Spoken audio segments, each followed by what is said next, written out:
Sou Francisco Manuel Guerreiro Silva, nasci em 23 de nove de 1952. Comecei a trabalhar na mina de Aljustrel com 14 anos. Entrei na empresa em 6 de nove de 1967. Posso dizer que quando acabei a escola tinha 10 anos. Fiz os 11 anos em setembro, acabei a escola em junho e tinha 10 anos. Fazia os 11 anos em setembro. A partir daí comecei logo, assim que acabei a escola, comecei logo a trabalhar. Primeiro trabalhei numa oficina de sapataria, durante pouco tempo. Depois trabalhei numa oficina de ferreiro forjador durante 6 ou 7 meses e depois fui trabalhar para uma oficina onde se reparavam espingardas.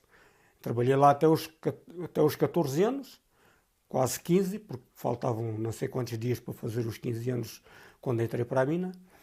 E trabalhei aí até entrar na mina, e mesmo trabalhando na mina, saía da mina às 4h30, ainda ia trabalhar para essa oficina. Comecei a ganhar 9 escudos por dia, na altura. A minha preocupação era chegar recebíamos, o nosso salário era pago, chamavam eles o abono semanal, era pago num cartão, e depois íamos a uma janela do escritório central aqui da empresa, da mina, onde nos pagavam e recebíamos semanalmente. Eu recebia 40 escudos por semana. A minha primeira preocupação era dar à minha mãe para ela. Quando ia eu receber, era dar-lhe o dinheiro. Quando não ia receber, dava-lhe o cartão para ela receber. Era a minha primeira preocupação, que era a educação que tínhamos na altura, para poder ajudar a casa, para poder ajudar os irmãos, enfim. Quem tinha uma casa de filhos como o meu pai, antes de eu começar a trabalhar e dos meus irmãos, o meu pai ganhava, eu não quero mentir, mas o meu pai ganhava 20 escudos por dia. 20, era a média salarial de um trabalhador mineiro, era 20, 22, 25 escudos por dia. O que era, mal dava para alimentar a família, era com dificuldade que a família sobrevivia em termos de comer. O comer não abundava. Pronto, a gente tinha alguma dificuldade Eu costumo dizer, na minha casa não me lembro de ter faltado o pão nunca. Dizer que passei fome, não posso dizer, mas que passei muitas dificuldades. Não ter um bocadinho de manteiga para pôr no pão, ter que comer o pão às secas. Lembra-me da minha mãe dizer, mãe, tenho fome, quando chegava da escola. E a minha mãe dizer-me, olha, está ali pão, parte pão e come. Pão às secas, respondia eu. E a minha mãe dizia, não queres às secas, molhou na água que eu não tenho mais nada para te dar, filho. E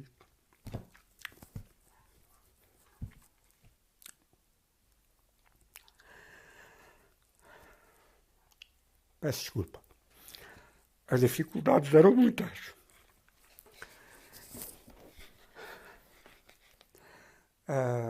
Ouvi muitas vezes o meu pai dizer que a vida do mineiro nessa altura era muito difícil, porque a mina era muito quente. Trabalhavam com umas albercatas de borracha que, às vezes, lembro-me de ver o meu pai chegar da mina e ter que ir cozer a albercata com um fio, ou às vezes com um arame, para poder levar no outro dia para a mina. Chegavam lá para ir encher as vagonas de minério, que eram cheias com uma ferramenta, um tipo de uma pá que eles chamavam albraca. Enchiam aquilo, depois iam despejar para o vagão. As galerias eram baixinhas, tinham que andar tortos, não podiam andar de pé, e de calçanito, porque aquilo era muito quente. É das imagens que eu me lembro demais do meu pai falar, é essa. Havia muitos homens a trabalhar nessas condições, a encher a albraca. Não era em todo o lado assim, mas uma grande parte da mina era assim. As pessoas respiravam aquilo e chegava a um ponto que tinham os pulmões obstruídos, quase completamente obstruídos. Eu lembro-me do Dr. Baguinho aqui dizer que o meu pai tinha uma percentagem de respiração nos brônquios e nos pulmões muito pequenina, muito... e tinha muita dificuldade em respirar em muitas ocasiões, principalmente chegando este tempo, o inverno. Tinha muitas dificuldades em respirar por causa da silicose. O meu pai foi diagnosticado com silicose, como foram vários mineiros. Ele depois, passado uns anos, deixou de, por causa da saúde, deixou de poder trabalhar no fundo da mina. Era maquinista aqui desta máquina aqui no Viana. Aquela máquina que baixava o pessoal e subia o pessoal. Os últimos anos dele, os últimos 10 ou 15 anos de trabalho dele foi assim, foi ali. Estou-me a lembrar de ir muitas vezes levar o almoço, porque podiam, quando as pessoas moravam perto ou quando tinham, mas que moravam longe, faziam, para não levarem o almoço sempre frio, faziam umas sopas de tomates, uma açorda. Era a base da alimentação nesse tempo. E aí, com uns carapaus, que era o que se comprava barato, uns carapaus cozidos juntamente com as sopas de tomates, e levarem, deixar lá a cestinha com o almoço para baixarem para a mina para o meu pai. Lembro-me de ir muitas vezes levar o almoço.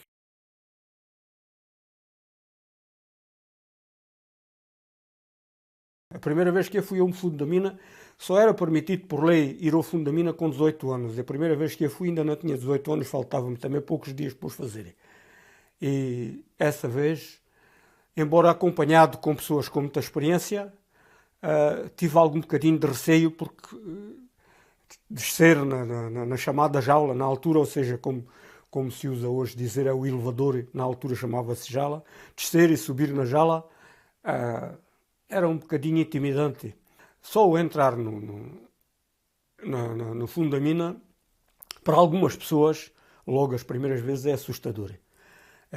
Vão com algum receio. Começa por aí. O ar não é igual. As condições de trabalho, o equipamento no fundo da mina é muito mais agressivo para o nosso físico do que é no exterior.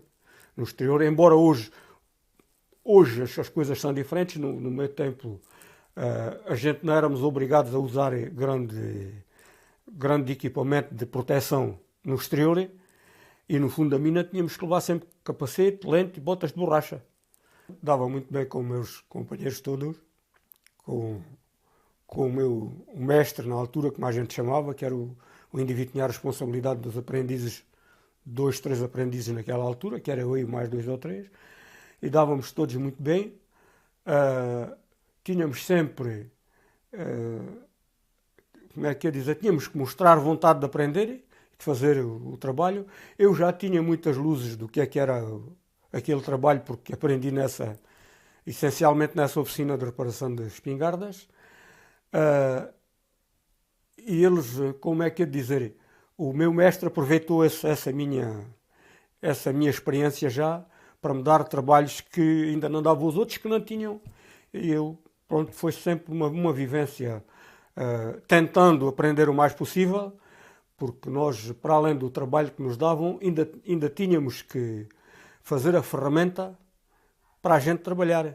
Na altura a empresa não comprava ferramentas para nós trabalharmos. Tínhamos que fazer isto, que era compassos, chaves de bocas, martelos, escopros. Essas ferramentas tínhamos que fazer tudo, porque a empresa não fornecia. E então tínhamos sempre o tempo ocupado e tínhamos sempre a pressão de cima para estarmos sempre trabalhando. Portanto, o trabalho era, como é que é dizer, não era um trabalho forçado, nem exigente fora do comum, mas havia uma exigência grande. Até porque vivíamos no tempo do fascismo e a nossa liberdade era limitada em relação em todas as coisas. Antes do 25 de Abril, aquilo que o chefe dizia era sagrado, a gente não podia contestar. Ele dizia que era assim e a gente tinha que fazer assim. As coisas, vamos começar pelas coisas mais marcantes que eu tenho na mina. A primeira de todas foi assistir à morte do companheiro de trabalho. Morreu sufocado por uma máquina que caiu, que estava a ser reparada nas oficinas gerais, e a máquina caiu a pôr de tal maneira, ficou preso contra a parede e essa foi a mais marcante de todas. E depois, os outros acidentes todos que aconteceram na mina, onde morreram companheiros de trabalho, que é sempre doloroso e enfim, marca muito marca muito a nossa vida. Depois, ver companheiros a trabalhar em condições que não eram as melhores, vi várias vezes. Depois do 25 de Abril as coisas mudaram um bocadinho. Já começou a ser exigido mais equipamento, já começou a ser exigido óculos, enfim, aos protetores auriculares, as coisas começaram a mudar um bocadinho. Mesmo na superfície já era obrigatório usar essas coisas. E portanto, a vida mineira mudou um bocadinho, melhorou em termos de segurança, porque nos davam mais condições de segurança e éramos obrigados a usar botas com biqueira de aço. Isto já passado alguns anos do 25 de Abril, não foi logo inicialmente, foi já passado alguns anos. Éramos obrigados a usar botas com biqueira de aço, os tais protetores auriculares, os capacetes, os óculos de proteção, mesmo na superfície, em alguns locais, não era em todos. E então é um bocadinho diferente, era um bocadinho diferente do outro tempo, e a atividade no fundo da mina sempre mais exigente em relação à segurança e em relação, tínhamos que levar uma lanterna, tínhamos uma lanterna pessoal, que levantávamos num centro que havia de lanternas. Cada vez que a gente íamos à mina, tínhamos que levar uma lanterna.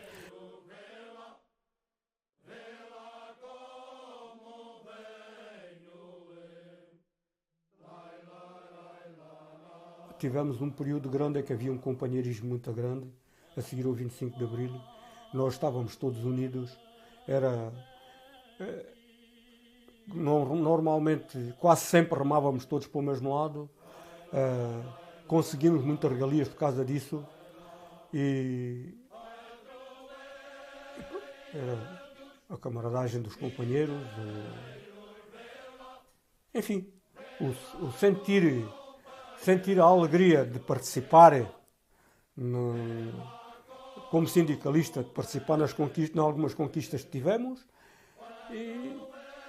e também alguma frustração de algumas conquistas que quisemos e não conseguimos, porque as coisas não eram fáceis.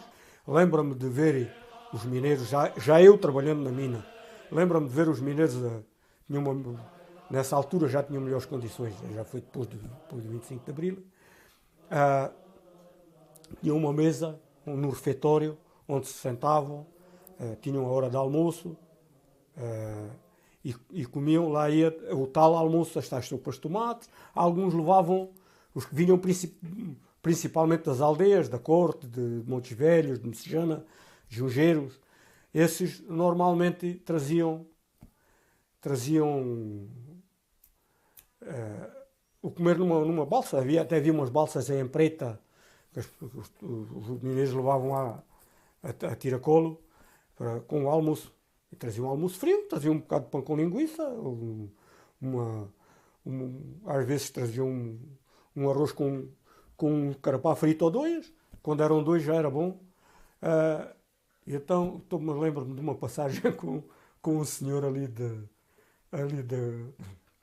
Montes Velhos, que uma noite andou na bebedeira até às tantas, e ele falava-se de vez em quando nisso, andou na bebedeira até às tantas, e a mulher, e então a balsa onde ele trazia o almoço não estava em casa. A mulher, quando lhe fez o almoço, pôs noutra lancheira, digamos, chamemos-lhe assim, pôs aquilo noutro recipiente, era uma cesta daquelas que tinhas de verga, mas ele estava habituado a pegar naquela balsa e trazer, No outro dia de manhã, quando se levantou para vir, pegou na balsa, veio, chegou ao refeitório, pôs a balsinha, chegou à hora do almoço, e por acaso eu estava lá, começam a abrir as lancheiras para ir comer, e estava lá reparando uma bomba e era urgente, não vinha almoçar logo, só vinha almoçar depois de ter a bomba reparada, para a mina não encher de água.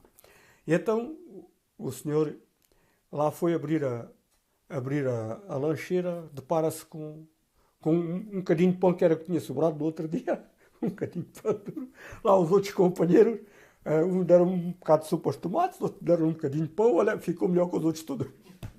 O tempo foi passando, as organizações foram tomando conta do...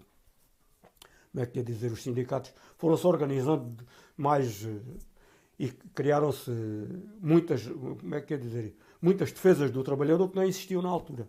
Posso dizer que os salários, nós tínhamos um salário de centenas de escudos, ou de uma centena e pouco de escudos, quando se deu o 25 de Abril, e passado pouco tempo já ganhávamos na ordem do milhário. Pronto. Conquistou-se alguma coisa, isso foi das coisas mais que os trabalhadores mais sentiram na altura, foi o aumento substancial dos salários. Os sindicatos faziam o papel deles. Eu fui sindicalista muitos anos, durante cerca de 20 anos. E pronto, criámos um sistema que era a contratação coletiva, que hoje não existe, onde se fazia a contratação e os salários eram negociados com os patrões, com os sindicatos e os patrões, eram negociados para beneficiar os trabalhadores todos. Hoje as coisas não são assim, os patrões quase sempre eles é que dizem quanto é que aumentam os trabalhadores e não discutem não discutem essa situação com os sindicatos, porque acabaram os governos, os últimos governos acabaram com a contratação coletiva a nível mineiro, a nível mineiro estou falando, que é de onde tenho mais conhecimento. Quando em 1993, quando se vivia na expectativa de se dar um salto progressivo, aquilo que se verificou foi exatamente o contrário. Portanto, a paralisação da mina, atingiu fortemente as condições materiais, as condições de vida da população e também as suas perspectivas de futuro. Nessa altura, a própria população de Aljustrel viu-se diminuída na sua quantidade. Portanto, praticamente, num curto espaço de tempo, saíram daqui mil pessoas, que teve um reflexo importante na nossa organização, digamos, social. Porque foram pessoas que tiveram que procurar, portanto, o modo de vida noutras paragens, no estrangeiro, portanto, e aqui ao nível do país. Claro que isso teve um impacto negativo fortíssimo também na esperança de melhores dias.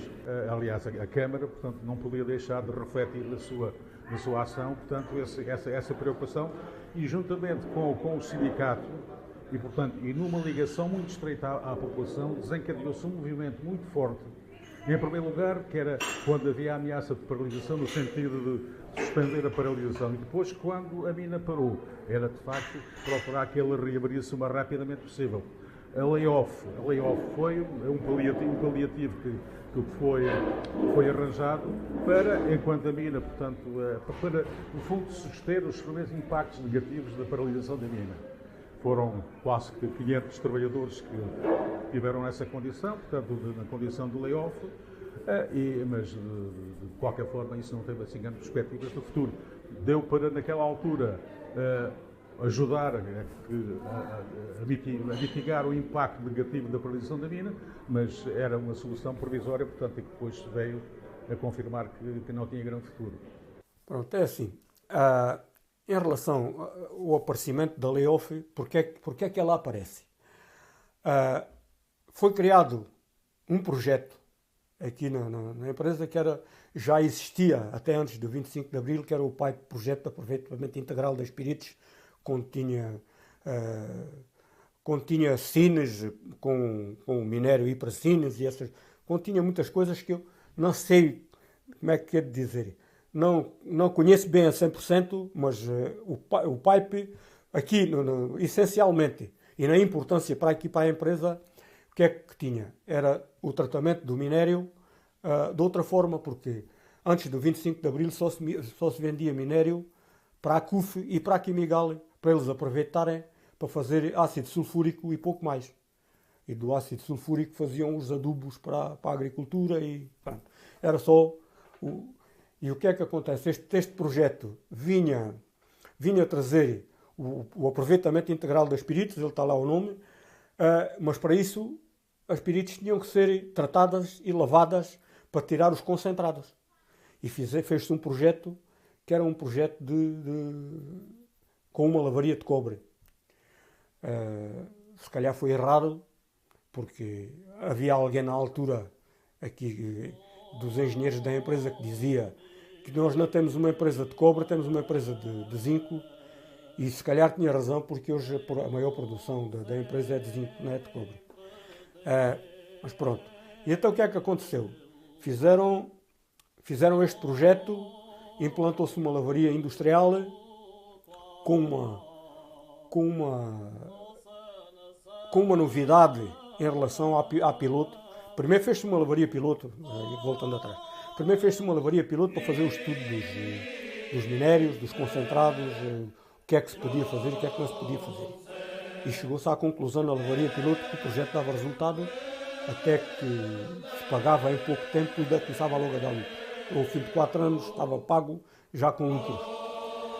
Mas isso não se veio a concretizar, porque se implantou a tal lavaria industrial com uma diferença, como é que dizer, do que era prática nos outros lados, porque estudou-se aqui também na piloto e estava a cometer um erro, aqui era com as colunas de flutuação.